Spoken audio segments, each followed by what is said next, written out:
Jesus, nós cremos que o Senhor quer que nós tenhamos uma família extraordinária. Nós cremos, ó Deus, que o Teu propósito maravilhoso sempre se cumpre.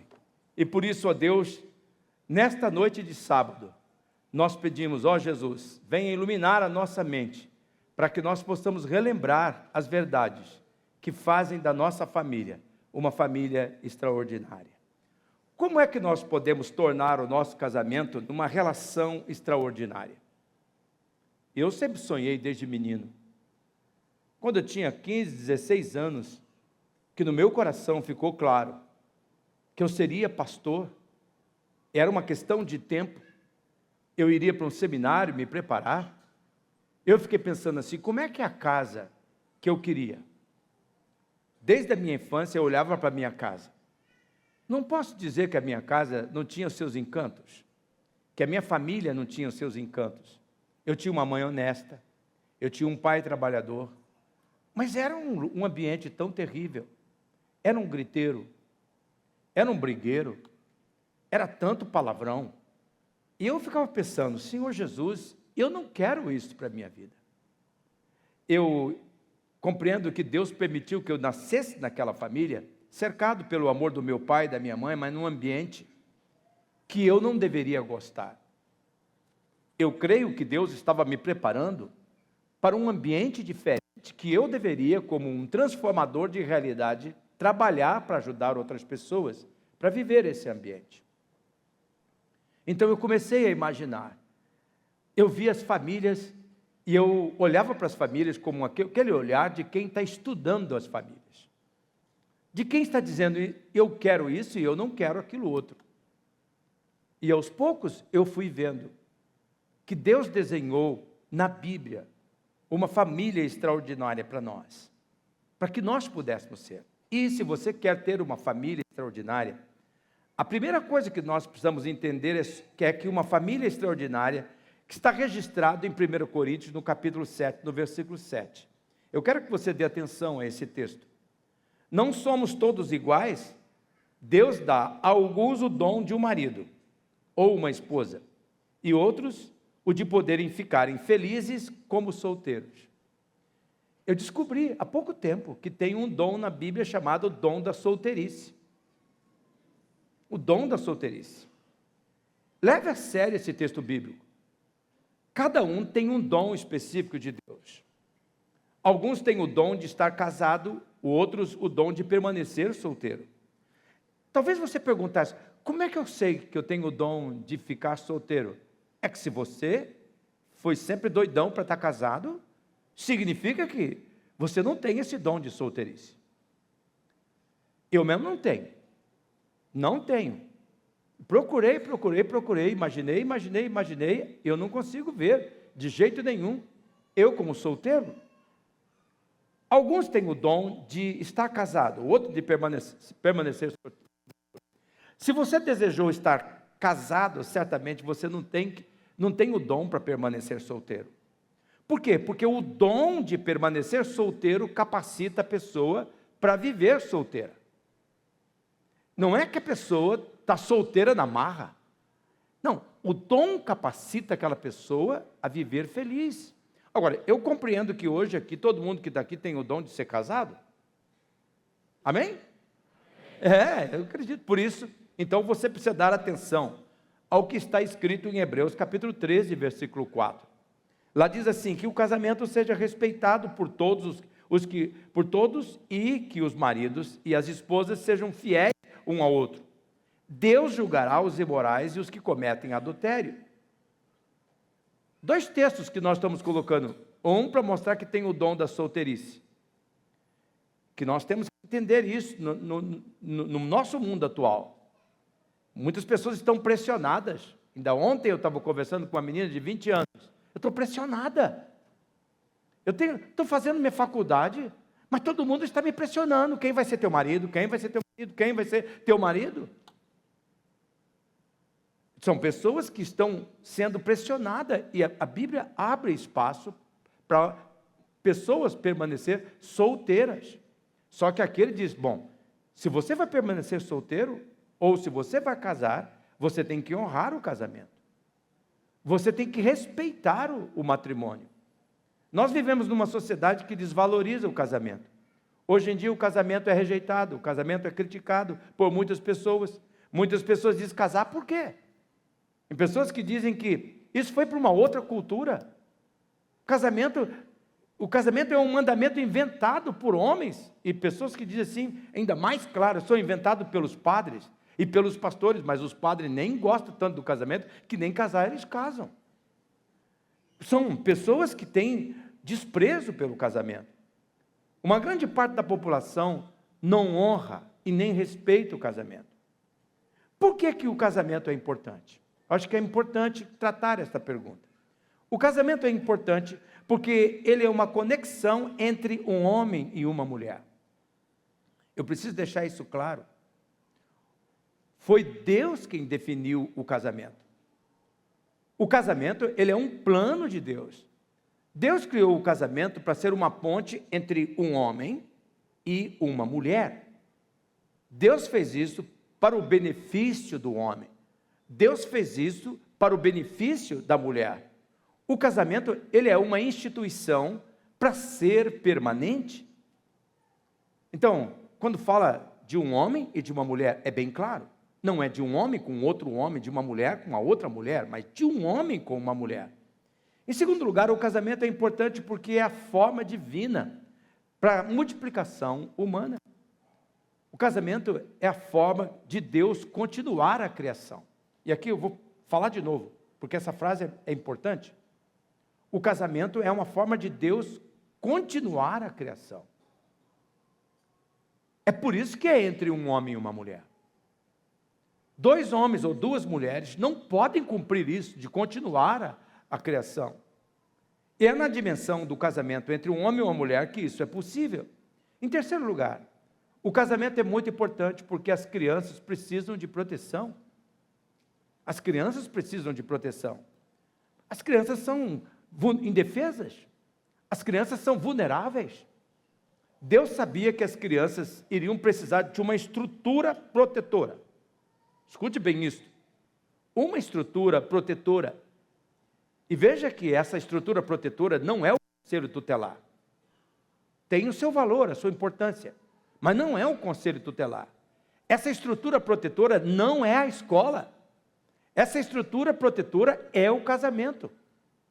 Uma criança que cresce numa família com pai e mãe presente, está comprovado que essa criança vive melhor. Crianças sem os pais correm o risco de maior reprovação na escola e, inclusive, crianças sem pais dificilmente se graduam na faculdade. Foi feita uma pesquisa recentemente.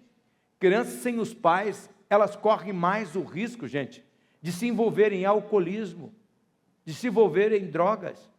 Crianças sem os pais são mais propensas a se tornarem deprimidas.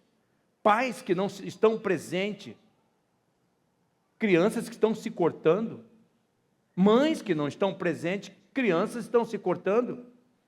Quase todos os meses eu atendo adolescentes, várias vezes durante o mês, mandando mensagem para mim: vô, olha como é que eu estou fazendo comigo. Cadê tua mãe? Você não contou para ela? Não contou para o teu pai? Eles não estão. Eles não estão. Crianças sem os pais, elas são mais propensas a tornar-se presidiárias, a cometer crimes terríveis.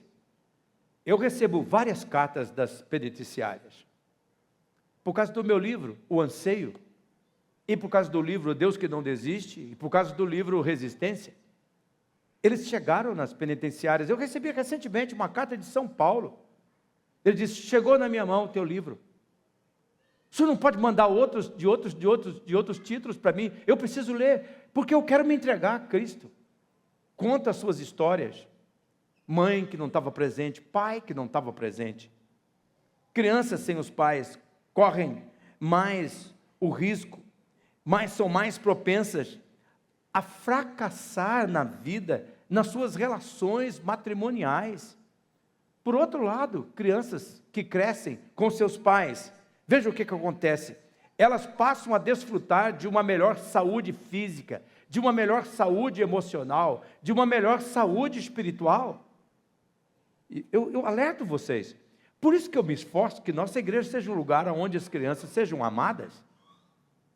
É verdade? Nós temos uma estrutura na nossa igreja. Você que está aqui pela primeira vez, hoje nós estamos aqui escutando os barulhinhos, os gritinhos do meu neto, esse alemão que está aqui em cima, dos olhos azuis, e da Liz também, que é a minha netinha querida e amada, cheia de aventura, e de outros grunhidos que nós estamos ouvindo aqui, mas nós temos uma estrutura desde que as crianças nascem até quando se tornam adultas, e nós queremos. Por que a gente tem o momento do pirulito? Porque nós não queremos perder o elo. Porque sabe de uma coisa? Eu sempre falo para eles, um dia esses meninos vão ser famosos. E nós vamos entrar na fila para pegar autógrafo com eles. Você crê nisso? Eu creio. Você tem que olhar para o teu filho assim. Dito isso, vamos voltar à pergunta inicial. Como é que eu posso ter uma família extraordinária? Primeiro, se você deseja ter uma família extraordinária, você tem que lutar por sua família. Vamos dizer juntos? Lute por sua família. Fala para o seu cônjuge aí, lute por sua família. Por que é preciso lutar? Porque a família não acontece por acaso. Sabe o que acontece por acaso? Velhice. Velhice acontece por acaso. Você não faz nada, daqui a pouco você se vê velho. Sabe o que acontece por acaso? Desgraça. Se você simplesmente deixar a vida te levar, isso acontece por acaso, do jeito que você está levando a vida. A família, ela exige atenção focada. A família, ela exige esforço do marido, do pai, esforço que seja disciplinado, exige também desejo de aprender, exige também prontidão para repetir processos. Coisas que você vai fazer várias vezes, todos os dias, todas as semanas.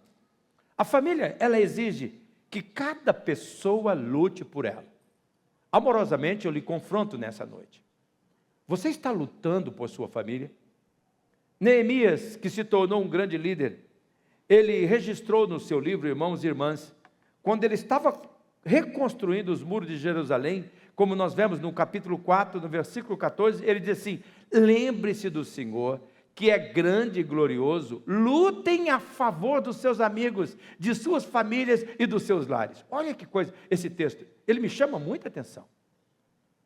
Neemias está dizendo, gente, eu vou dar um motivo para que vocês tenham que lutar todos os dias. Lute pelas suas famílias, lutem pelos seus lares. Veja que o texto destaca família e lar. Por quê? Porque exige que lutemos por ela. Nós não podemos ceder a este mundo que desvaloriza a família. Nós temos que lutar pelas pessoas da nossa casa. Recentemente, eu recebi um vídeo dizendo dessa nova nomenclatura de família, família formada, inclusive, foi da Câmara lá, acho que do Câmara de Deputado mesmo, de uma comissão que vai levar uma lei agora, formada por um pai ou por alguém da família, levando essa ideia de que a família pode ser formada por um pai ou por um filho, para 3 pessoas ou qualquer gênero, de qualquer forma. Nós temos que lutar pelas pessoas da casa. O marido precisa lutar, irmãos, para manter a sua esposa conquistada a cada dia. É uma luta que você tem que ter diariamente. E as esposas precisam lutar para conquistar o seu marido cada dia. Pais precisam lutar pelos seus filhos. Para manter um romance, não acontece por acaso. Se você, homem, não lutar para conquistar essa esposa, você vai perder a sua esposa.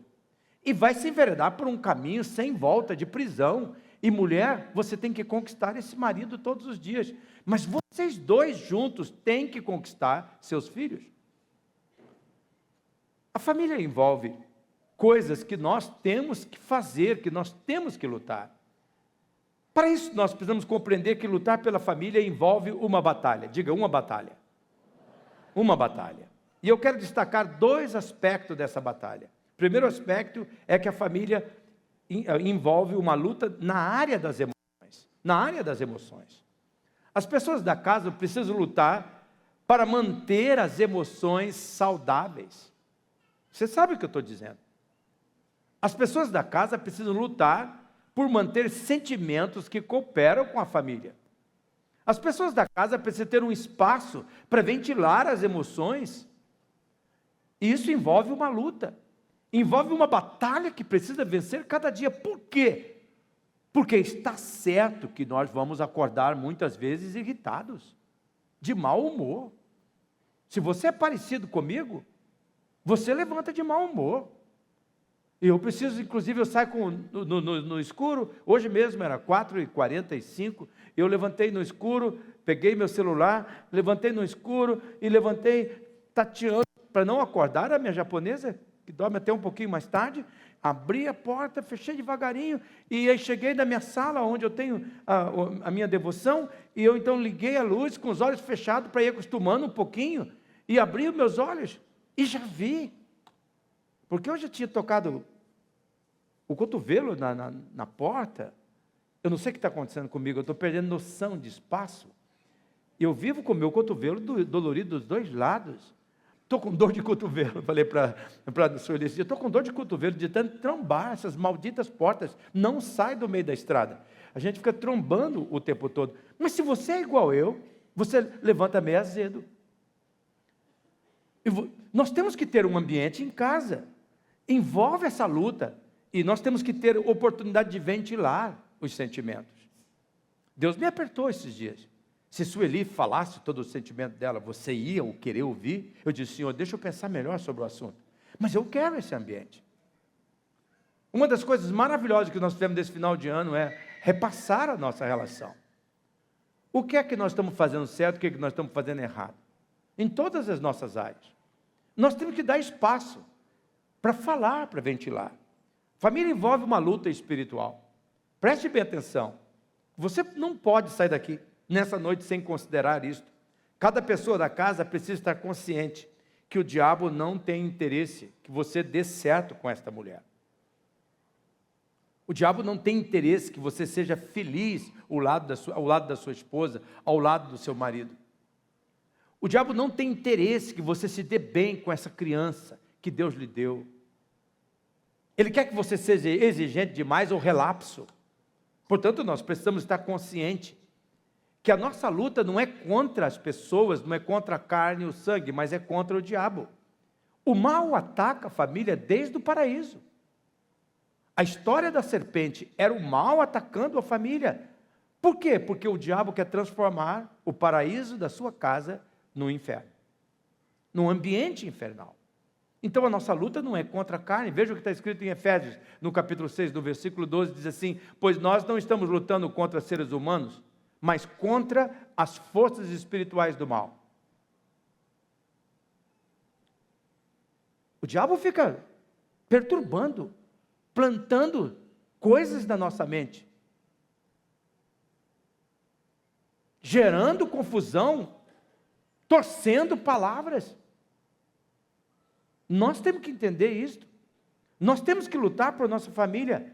Nós temos que orar por nossa família. Nós temos que vigiar por nossa família. Deus espera que nós lutemos. E quando você vira avô, você não ora só mais por você e sua esposa, você ora também pelos seus filhos. E você ora por cada netinho.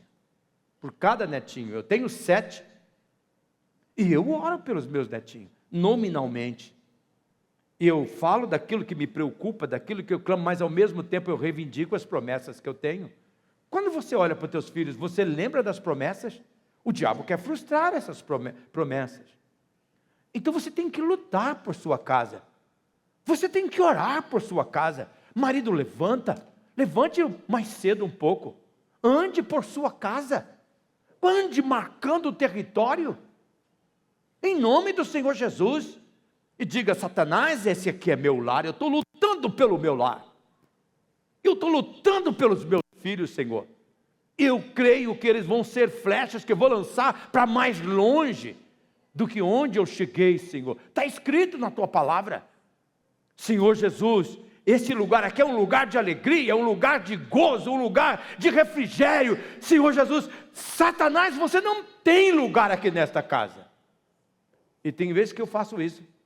Que se o diabo aparecesse naquela hora, eu rasgava ele todinho no dente, de raiva que eu fico com ele. Porque ele luta contra. Ele quer plantar amargura no coração teu contra as pessoas da casa. Quer que você fique desiludido com esse menininho, com essa menininha que Deus lhe deu para ser uma preciosidade. para você transmitir a fé. Segundo lugar, bom, primeiro você tem que lutar pela sua família. Segundo lugar, você tem que divertir com a sua família. A família é um lugar sagrado, irmãos. O lar é um lugar sagrado. A família exige seriedade. Mas nossa casa precisa ter um ambiente divertido. As nossas meninas e os nossos meninos não podem querer casar logo cedo para ir embora de casa porque não aguenta mais o ambiente dentro de casa. Não. Eles têm que ficar pensando 3 ou 4 vezes, será que eu quero casar mesmo e abandonar esse paraíso? Será que eu quero construir um lugar assim? Eu quero replicar isto. E ninguém suporta viver num ambiente de ira, ninguém suporta viver num ambiente de tristeza, de rancor. Todo mundo quer viver num ambiente de alegria. Deus espera que você escolha um ambiente de festa para a sua casa. E eu provo. Olha o que está escrito na Bíblia, em Eclesiastes, no capítulo 9, no versículo 8 e no versículo 9, está escrito assim: esteja sempre vestido com roupa de festa, e unja sempre a sua cabeça com óleo. Desfrute a vida com a mulher a quem você ama todos os dias desta vida. Eu gosto demais dessa frase. Esteja sempre vestido com roupas de festa. Porque quando eu casei com a minha japonesa, eu já contei para vocês, mas eu preciso repetir essa história. Tem sempre alguém que não escutou. Eu sempre levantava carrancudo. Eu queria ficar em silêncio. A Sueli, quando casou comigo, aparecia na sala. Bom dia, negão. Ai, que delícia esse dia. Gente, aquilo foi me dando um nervo. Dando um nervo. Essa japonesa todo dia vai ser desse jeito. Assim. E outra coisa, ela levantava, nunca vi Sueli levantar, sair do quarto, sem o cabelo arrumado, maquiada, perfumada. Mas para onde ela vai? Vai para uma festa. Até que um dia eu encontrei esse versículo. Estejam sempre vestidos com roupa de festa.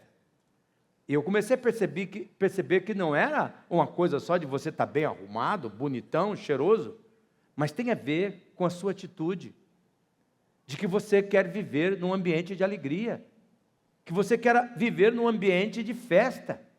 Fala da atitude de diversão, da alegria, de prazer e do contentamento. Eu já falei para vocês, eu tenho vontade de voltar para casa, porque eu me divirto com ela.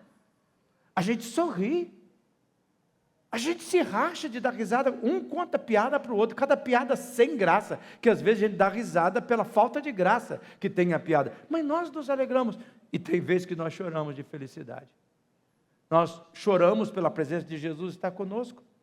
Deus espera que você se divirta na sua casa, Deus espera que haja o barulho da alegria, e não a gritaria do ódio, do medo, da ofensa. Deus espera que haja música, Deus espera que haja dança, de contentamento, de alegria, de prazer, e não choro de lamentos. Esse é um ambiente que você precisa querer. Em terceiro lugar, além de você lutar pela sua família e de se divertir com a sua família, se você deseja ter uma família extraordinária, deixe claro os critérios da sua família. A sua casa tem que ter critérios. Nós vivemos numa sociedade que não tem critérios. Hoje nós vivemos numa sociedade assim: se eu não tenho e você tem, eu posso tomar. Você tem uma casa e tem mais uma, eu posso invadir aquela outra que está ali, como está acontecendo agora aqui, que já começou. Não, eu estava com vontade de comer, eu entrei no mercado e roubei. Não tem regras. Nós precisamos lembrar que tudo que Deus fez, Ele estabeleceu determinadas regras. Então, nós vemos hoje aqui, nos nossos dias, de que o que está sendo chamado de família não obedece nenhuma regra, nenhum critério. Nós vivemos em um mundo que a cada dia se torna um caos maior por falta de regras, por falta de critérios. E eu quero mostrar um texto bíblico para vocês, é o texto de 2 Timóteo, no capítulo 2, no versículo 5, que diz assim: o atleta que toma parte numa corrida não recebe o prêmio se não obedecer às regras da competição. Olha esta frase, obedecer às regras. É isso que Deus espera da família. Deus espera que a nossa família também seja assim. E eu pergunto amorosamente para você, quais são as regras do seu lar? As regras da sua casa? Eu fiquei pensando em sugerir para vocês algumas regras, como pastor de vocês. Lembrar para vocês algumas regras que você não pode deixar de ter na sua casa. E a primeira dela é, nessa casa todo mundo vai servir a Deus. Pode dizer um amém? Amém. Esse negócio de você criar uma criancinha dizendo para ela, quando ela for adulta, ela escolhe o que ela quer fazer da vida dela. É irresponsabilidade. É falta de regra. Não dê a você os direitos de escolher uma criança vulnerável, indefesa. Você tem que fazer escolhas por ela. Você não deixa uma criancinha que nem a minha netinha Liz dizer assim, e eu não quero ir na escola. Ah, você vai na escola. Ah, eu não quero hoje estudar. Você não deixa isso. Você faz escolha. Mas eu não quero ir nessa classe, eu quero ir naquela outra, de ser aqui nessa classe. Tem que ter regra.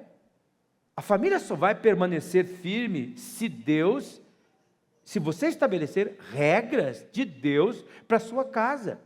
Então você tem que dizer, olha, você vai servir a Deus. Se você não servir a Deus, não vai dar certo, não vai funcionar. A minha mãe, claro, eu não sirvo, a minha cultura é diferente do que é hoje, mas isso não é uma cultura, é uma regra. A minha mãe dizia assim, querendo ou não querendo, você vai para o final, ponto final. Você vai para a igreja. Não, mas não quero porque é uma brincar com a amiguinha. Não, hoje você não brinca com a amiguinha, hoje nós vamos para a igreja. Um dia eu falei, não vou mais na igreja, porque a igreja está chata demais. E era mesmo chato. A nossa igreja, teve uma época que era chato, não tinha nenhum programa para as crianças. Falei, não quero mais ir nessa igreja. Dizia, quando você estiver aqui nessa casa aí, comer da minha comida, dormir na minha cama, tu vai para a igreja, nem que for debaixo do porrete. Eu não estou dizendo que você tem que fazer isso, mas a tua família tem que saber, tem critério aqui nessa casa. Você vai para a igreja. Segunda regra, nessa casa nós vamos partilhar os alimentos como devoção. Você deveria fazer isso na sua casa. Nossas refeições serão mais do que comida. Tem que dizer para a sua criança. Nesta casa todos vão sentar à mesa pelo menos uma vez por dia. E nós vamos unir as mãos, e nós vamos orar, nós vamos agradecer os alimentos, e nós vamos comer aquele alimento como se fosse Eucaristia, como se fosse Santa Ceia. Nós vamos falar com alegria, nós vamos comer com gosto. Ninguém bota defeito na comida dessa mulher aqui, não. Ninguém reclama disso. Não. Sueli disse que o pai dela, o Otto-san, que eu não conheci, e graças a Deus que eu não conheci, porque se tivesse conhecido ele, eu não teria casado com a filha dele, porque ele achava que casar com um viúvo era um negócio esquisito. E eu aconselhava ela, nunca case com um viúvo. E como a Sueli era uma filha muito obediente, ela acabou casando com o viúvo, mesmo que o pai dissesse, não casa com o viúvo, graças a Deus, minha japonesa. Né? Mas ele tinha um critério. Um dia, um dos irmãos reclamou, porque estavam comendo sardinha. E o pai disse, tudo bem, você vai comer essa sardinha, e outra coisa, a semana inteira nós vamos comer sardinha. E eles tiveram que comer sardinha o tempo todo, para aprender que ninguém reclama da comida. Você senta à mesa, é Eucaristia, você ora, você conta testemunho, você fala de sonhos, não é uma comidinha rápida, olha, pelo amor de Deus. E tica, dá licença que eu vou ali para o sofá. Não, senhor, tu vai ficar aqui nessa mesa, nós vamos conversar, nós vamos orar juntos, nós vamos demorar um tempinho aqui nessa mesa, Eucaristia. Terceira regra, nesta casa nós vamos obedecer horário. Falta isso na nossa casa, irmão? Será que falta? Porque nessa casa tem horário para acordar. Eu me lembro que uma das minhas filhas, não vou falar o nome, vou contar só o milagre do santo, pai, não vou contar a santa, mas eu me lembro que tinha uma filha minha que eu tinha que puxar ela da cama. Né? Eu disse, você levanta dessa cama. Fiz umas 3 vezes só, porque depois ela viu que a coisa ia ficar escura para o lado dela. Todos os meus filhos levantavam sozinhos para ir para a escola. Acordavam sozinhos, se arrumavam sozinhos. Sabiam que tinha hora para dormir.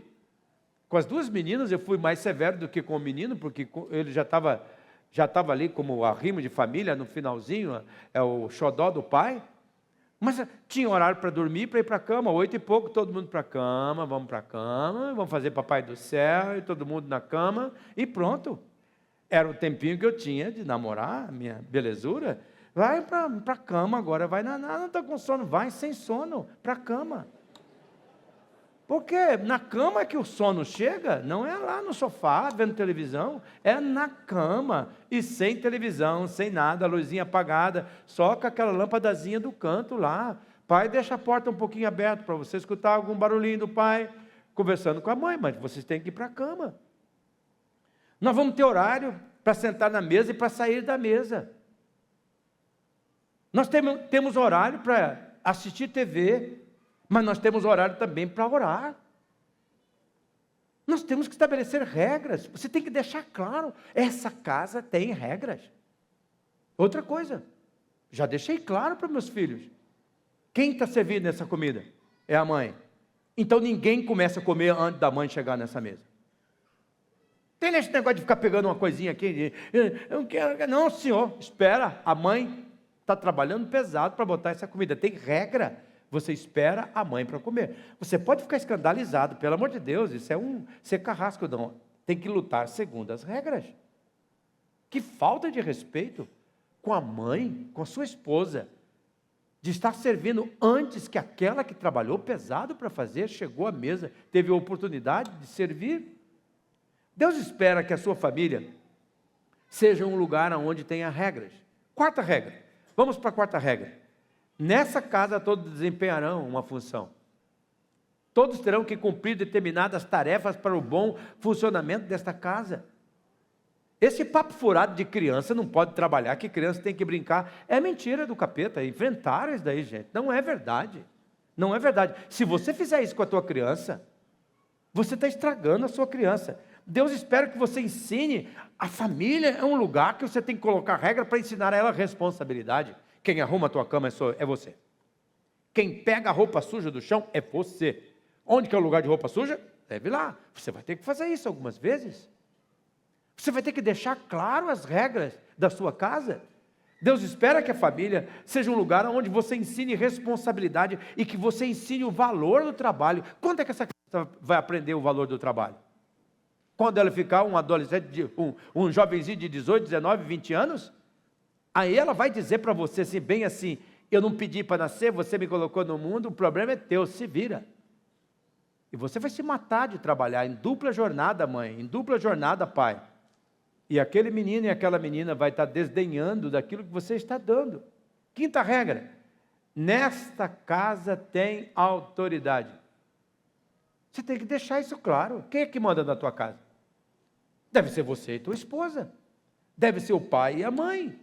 Tem que deixar claro que tudo aquilo que for diferente, você vai dizer, não é assim, é assim. Quem vai determinar é o pai, é a mãe. Tem regra. Nós vamos lutar segundo as regras. Você tem que deixar os critérios da sua casa muito clara. Não adianta você imaginar que quer uma família assim, assim, se você não deixar claro as regras que é a sua casa. Sexta regra. Nesta casa nós vamos verbalizar o amor. O que é verbalizar o amor? Nós vamos lutar, nós vamos nos esforçar para declarar o nosso amor para as pessoas da casa. Nós vamos nos esforçar para deixar claro em palavras, eu amo você, eu quero estar perto de você, eu adoro fazer coisas com você, eu quero construir memórias com você, e também em atos, eu ajudo você, eu apoio você, eu dou suporte a você. E a sétima regra, nesta casa nós manteremos o respeito com todos. Uma família que quer ser extraordinária, ela precisa ter respeito. Tem momentos, gente, que a gente não está afim. Tem momento que não é um momento bom. A Bíblia diz assim, não provoque a ira dos seus filhos. E isso cabe também. Não provoque a ira do seu cônjuge. Respeite o momento, respeite a situação que ele está vivenciando naquele momento. Então, nessa casa, nós vamos manter o respeito. Nós vamos falar, nós não vamos falar na nossa mesa a respeito de qualquer outra pessoa, faltando respeito com ela. Não vamos analisar criticamente. Eu vejo muitas famílias que sentam à mesa e começam a falar mal da igreja, mal do culto, mal do pastor, mal do programa da igreja. Você acha que uma criança dessa vai querer vir para a igreja se você fica avaliando as pessoas por trás? De jeito nenhum. Bom, você tem que lutar por sua família, você tem que se divertir com a sua família, você tem que deixar claro os critérios da sua casa, e se você deseja ter uma família extraordinária, você tem também que adorar com a sua família. Vamos dizer juntos? Adore com a sua família. Só os homens. E as mulheres? Adore com a sua. Sabe qual que é o sonho de Deus? É que lá na sua casa, você tenha momentos com Ele, como as mulheres têm com as novelas. Elas chegam a chorar. O que você está chorando? Tadinha dela, está sofrendo tanto essa menina. Né? E sabe como é que Deus gostaria de ver que você, como homem, adorasse Ele como você adora o seu time? Como você grita, Santo, Santo. Agora quem dá bola é o Santos. É Santista. Santos é o novo campeão. Salve, Alvinegro Praiano, novo campeão desse ano. Faz tempo, hein, que a gente não é campeão desse ano. Tem gente que canta, que grita, que chora. Nossa, o Brasil, quando perdeu, gente do céu. É tanto nome, tanto palavrão. Não dava para escutar do 24º andar do meu prédio. As gritarias. Deus quer que você faça da sua casa um lugar de adoração. Deus deseja que o nosso lar seja um culto. Nosso lar precisa ser um lugar devotado ao louvor, à adoração, e não à gritaria, não filmes profanos e conversas que não combinam com a fé. Como é que Deus vai zelar da tua casa, se na tua casa está entrando coisas vis, pelas séries da Netflix, da Premium Video, Amazon e tantas outras coisas, YouTube e tantas outras coisas? São coisas que contaminam o seu lar, a sua casa. Então tem que ser um lugar de louvor, um lugar de cantoria. Devia ser normal o teu filho, a tua filha, surpreender você de joelhos no chão, ou sentado lendo a Bíblia, ou então com a mão levantada, chorando, adorando ao Senhor, e não gritando e brigando com seu cônjuge. Tem que ser um lugar de adoração. Deus foi claro, através de Moisés, como nós vemos em Deuteronômio capítulo 11, versos 18 e 19, como é que devia ser na nossa casa. Olha o que diz: gravem estas minhas palavras no coração e na mente, ensine-nas a seus filhos, conversando a respeito delas quando estiverem sentados em casa e quando estiverem andando pelo caminho, quando se deitarem e quando se levantarem. Ontem eu saí com a minha netinha Liz. Eu quero ter esses momentos mais com ela. Fomos para uma aventura da sorveteria. E de mãos dadas eu fui conversando com ela, contando coisas para ela, de como é maravilhoso servir o Senhor. E Deus me deu uma experiência tão linda, porque eu encontrei com uma senhora que veio de uns 5 metros já falando comigo. Ah, eu sei, o senhor não me conhece, mas eu sei quem é o senhor. O senhor é o pastor Jacó. Eu sou, ela disse o nome e o sobrenome, de uma pessoa que tinha sido tão importante para mim. E a minha netinha ficou olhando para cima, para nossas conversas, e não demorou muitas frases, e eu estava chorando na frente daquela senhora, porque a lembrança daquela senhora me lembrava de pessoas que enchiam o coração de gratidão. Você pode imaginar o impacto numa criança de ver você chorando, grato por Deus pelas pessoas? Eu quero construir essas histórias. O texto diz aqui, olha, ensine-nas a seus filhos, conversando a respeito delas, quando estiverem sentados em casa, quando estiverem andando pelo caminho, quando se deitarem, quando se levantarem. Veja que o contexto desse verso, na maioria dele, está ligado com as coisas que acontecem em casa. Deus espera que nós oremos juntos.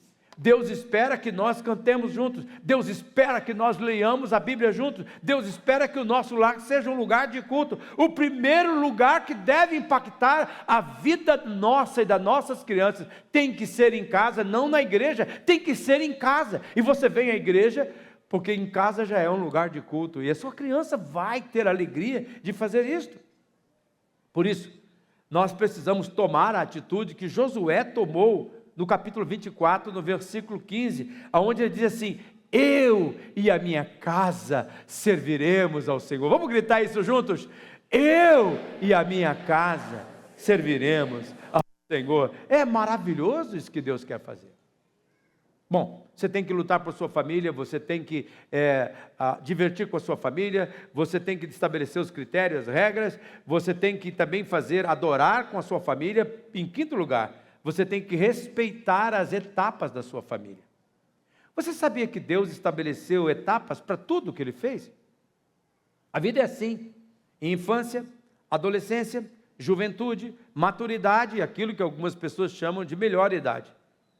A Bíblia diz que há tempo de nascer e tempo de morrer, tempo de plantar e tempo de arrancar, tempo de ensinar, tempo que é de aprender. A Bíblia ensina que há tempo de matar e tempo de curar, tempo de derrubar e tempo de construir, há tempo de ficar triste e tempo de se alegrar, tempo de chorar e tempo de dançar, tempo de espalhar pedra e tempo de ajuntar, tempo de abraçar e tempo de se afastar, há tempo de procurar e tempo de perder, tempo de economizar, tempo de desperdiçar, tempo de rasgar, tempo de remendar, tempo de ficar calado, tempo de falar, há tempo de guerra, há tempo de paz. Veja o que está registrado em Eclesiastes, no capítulo 3 e no versículo 1.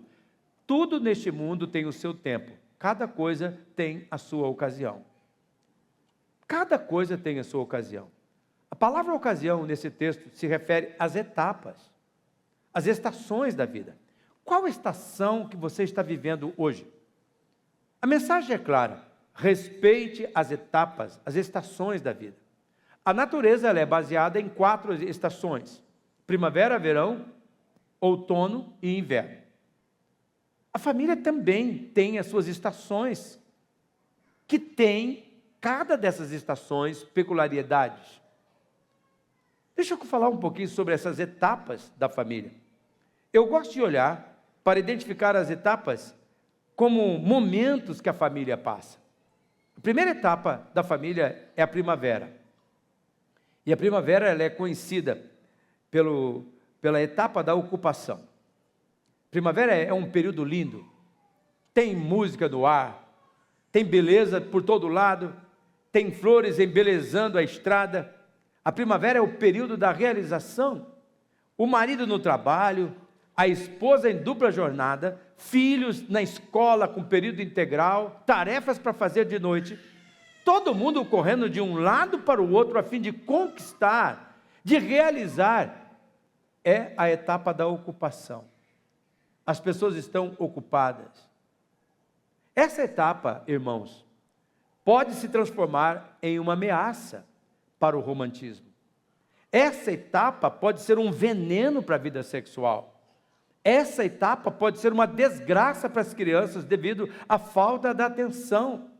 O que a gente precisa fazer para balancear essa etapa da primavera, que é a etapa de todo mundo ocupado? É investir na diversão. Temos que investir na diversão.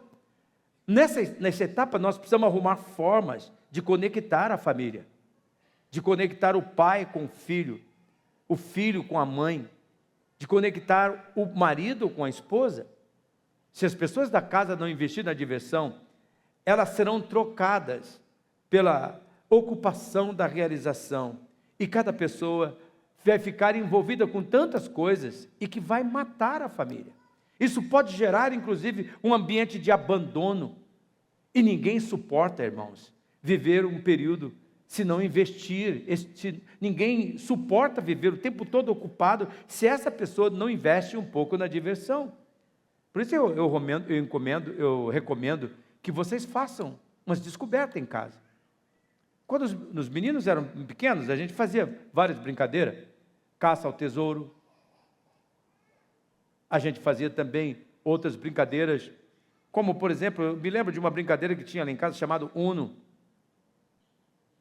que a gente brincava à mesa com as pessoas da casa, que a gente usava essa estratégia. Piqueniques. Lá fora, outras brincadeiras.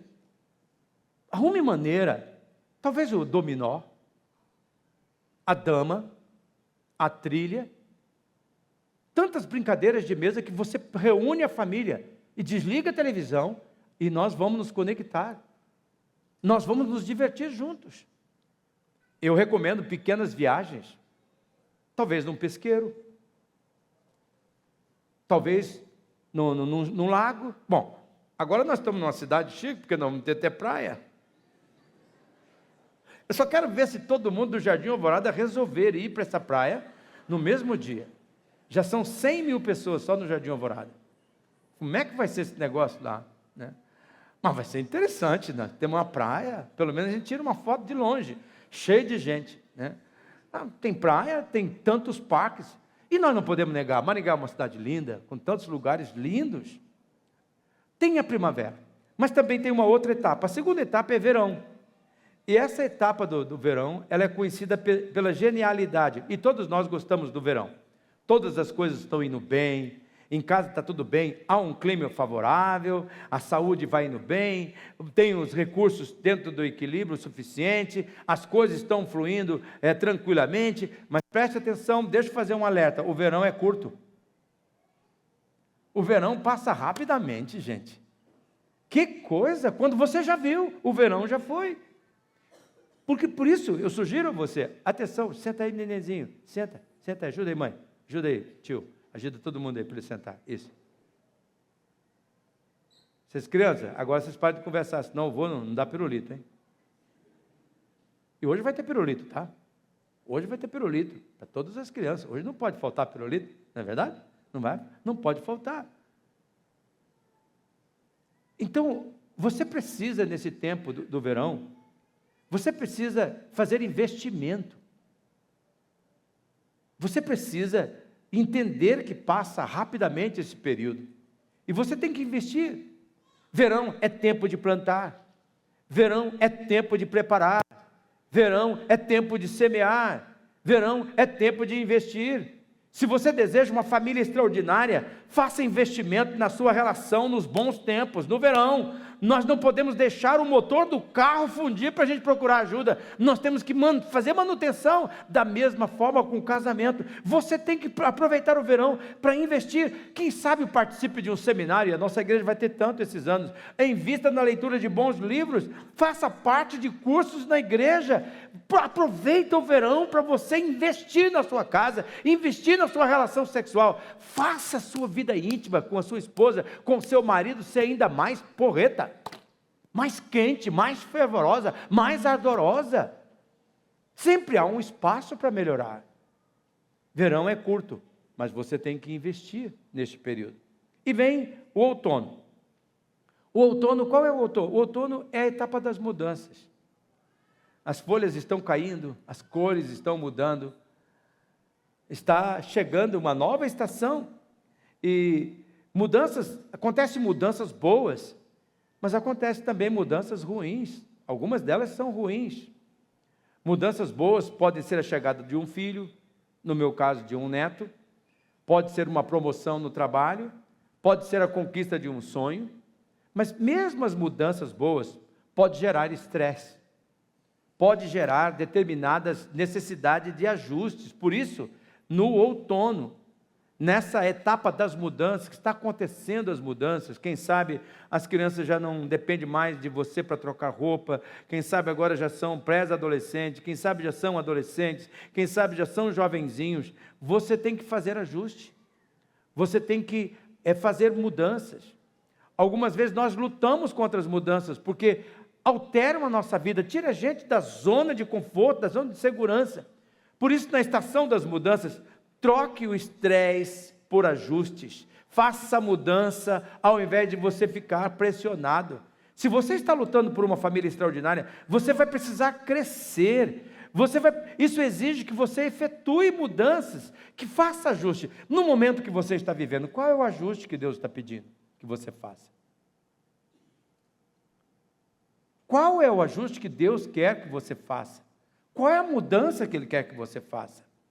E existe também o inverno. Essa é uma outra etapa no casamento. O inverno é a etapa das perdas. Perda da juventude, perda da saúde, perda mesmo da harmonia em casa, devido a um conflito que surgiu, talvez a perda da confiança devido a uma traição, talvez, quem sabe, aqui nessa noite há pessoas passando pelo inverno, a perda do entusiasmo, a perda da alegria, a perda do prazer, a perda do desejo. Esta etapa, ela nos deixa mais vulnerável, ela machuca mais o nosso coração, ela bagunça com as nossas emoções e os nossos sentimentos. Eu me lembro muito bem dessa perda quando a minha mulher morreu. Como foi difícil aquele período, aquele inverno, aquele momento de perda.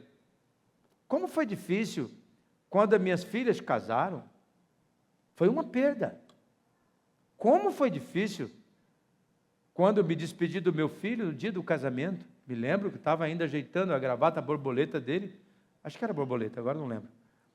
Ela arrumando a gravata, a camisa dele e conversando com ele. Poxa vida, como foi difícil para mim passar em frente do quarto dele, todas as madrugadas, e aquela cama vazia, ver a fotografia lá, o cheiro dele ainda estava naquele quarto, mas ele não estava mais lá. Quando você tem uma perda, é um momento difícil. E nós temos que aprender a lidar com os sentimentos nessa etapa. Escute, Deus está falando. Deus está falando com pessoas que estão aqui hoje. Talvez você está passando por um inverno. E talvez você não tenha sabido lidar com os sentimentos do seu cônjuge ou com os seus sentimentos. E nessa etapa, uma coisa que a gente tem que saber é que sentimento é só um sentimento. Sentimento é só um sentimento. Não significa que é bom ou que é mal, é apenas um sentimento. Então nós temos que respeitar o sentimento.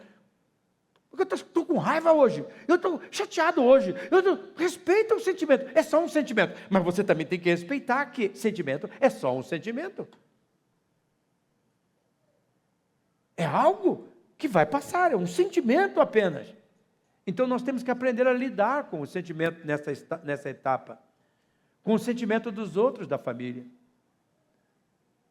O que está acontecendo? Estou me sentindo ansioso, ansiosa, estou me sentindo com raiva, estou me sentindo desistente. Respeite esse momento, aprenda a lidar com o sentimento, aprenda a lidar. Por isso que nós temos que aprender a ventilar as emoções. Eu falo, Sueli, fale do seu sentimento. Eu sei. Eu tenho um jeito forte de falar. Eu chego na peixaria, eu chego na feira, e quem não me conhece fica assustado comigo. Eu entendo. Porque eu falo alto. Parece que eu estou brigando com todo mundo. Eu fui criado numa família assim, ainda tenho essas coisas dentro de mim. Eu não estou querendo ser chato com ninguém. Mas quem não me conhece a primeira vez fica assustado comigo. Tem alguns que me conhecem já há vários anos e continuam assustados comigo. Mas eu falo para ela, fale do seu sentimento. Ou se você está sentindo tristeza, fale porque você está triste. Mas é porque eu fiquei com raiva, fale porque você está com raiva. Fale comigo, pode falar comigo. Às vezes, sabe o que é legal fazer? Ir ao espelho e fala, olhando para você. Estou com raiva de você, por causa disso. Olha cada problema que você cria. Abra o teu sentimento, fala do seu sentimento, ventile a alma. Quando você vai para o Salmo, o que você encontra? Encontra o salmista brigando até com Deus. E Deus não fica ofendido. Você tem que respeitar a etapa. Na primavera, você está ocupado, investe em diversão. No verão, é genial. É tempo de semear. Faça investimento na sua relação. Outono é o tempo das mudanças. É o tempo de você fazer ajuste. Ajuste as coisas. Arrume as coisas. Organize as coisas. Inverno é o tempo da perda. É tempo de você tratar seus sentimentos, as suas emoções. Falar dos seus sentimentos. Falar das suas emoções. E você que está escutando a emoção do seu cônjuge, não leva para o lado pessoal, é só um sentimento. Deixe falar dos sentimentos. Se você tomar uma decisão durante o período do inverno, você vai se arrepender de muitas decisões, porque você vai fazer decisões impensadas. Por último, Se você deseja ter uma família extraordinária, não considere terminar sua família. Ore para que o seu casamento seja uma aliança e não um contrato. Qual é a diferença da aliança e de um contrato? Contrato, ele dura enquanto tem as cláusulas que eu estou tendo benefício. Aliança é para até o final. É só que a morte nos separe.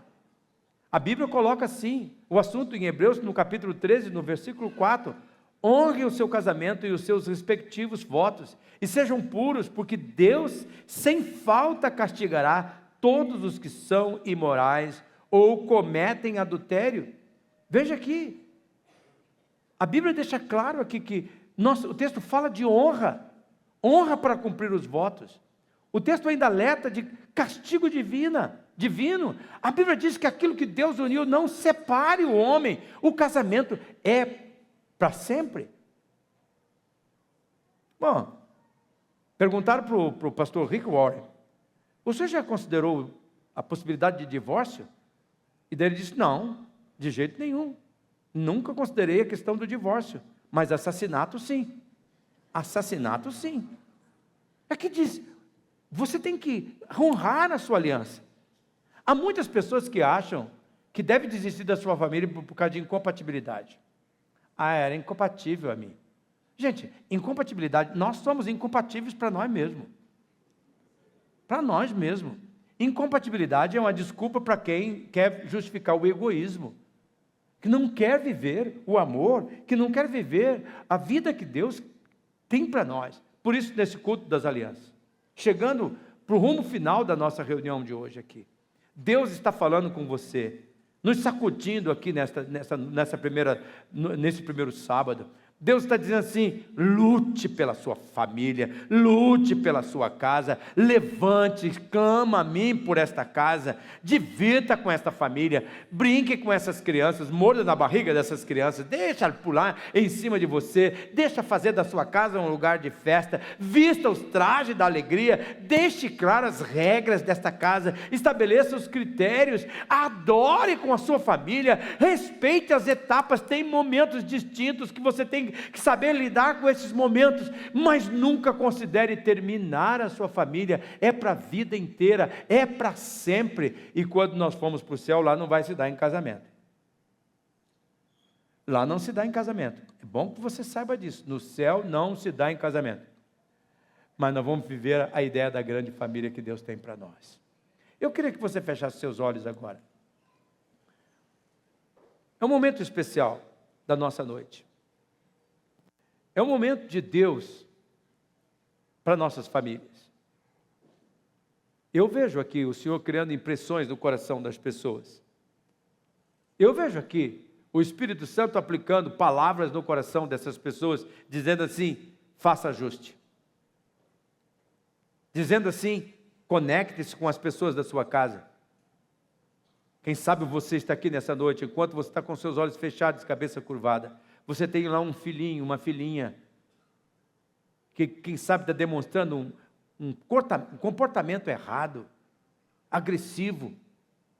Talvez você não esteja dando atenção devida a esta criança, a este adolescente, a este cônjuge, a esta esposa. Aquilo que Deus está falando com você agora, talvez você deveria segurar a mão da sua esposa agora neste momento, se ela está do seu lado, e eu espero que sim. Se não está, põe a mão no seu coração. Com a mão no seu coração, ore ao Senhor agora. Pai Celestial, daqui a pouquinho, nós vamos orar pelas alianças, ó Pai. E eu peço a Teu Espírito Santo que aplique no coração desta família a palavra que o Senhor nos deu hoje. E que assim o Teu nome seja glorificado. Em nome de Jesus. Amém.